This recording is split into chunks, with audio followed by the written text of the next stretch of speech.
So, maayong adlaw mga kalangga, no? So, for today's video mga kalangga, ubanay ko ninyo kay magpatupita kay taas na kay itong buhok mga kalangga, no?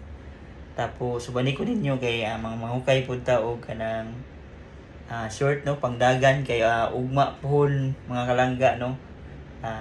Nakoy apilan niya panran, no? O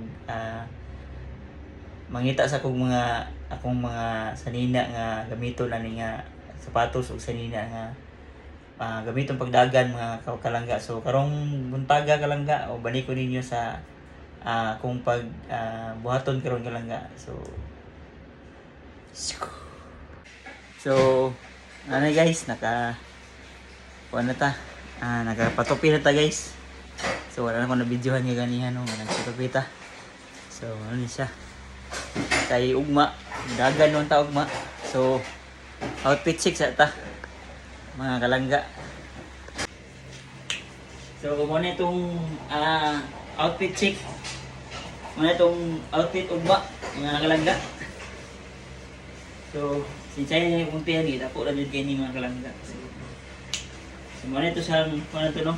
Although dili ni mo itong ato ang t-shirt nga gamiton para ugma ang dagan, sample lang isa mga kalangga. Sinani itong tirada ugma naka biging sa nga black o sapatos nga DQ mga kalangga o watch na pang monitoring. So abang tayo bukas mga kalangga ang actual nga pagdagan nato mga kalangga. So muna tayo ikaduha nga outfit mga kalangga. So ito isa leggings lang niya kani hindi taas siya. So mas okay ni siya kay bro di kayo ko ang kalangga sa nindot tanawon sa kalangga.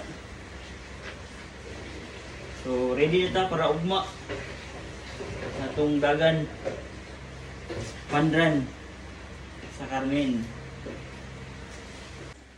So ugma mga kalangga, no, nalit apilan niya pandran, no, diri sa Carmen, Davao del Norte. So natay pandran nga apilan para sa araw ng Carmen mga kalangga. So ugma pohon o kita-kita ta ugma pohon sa Carmen, no.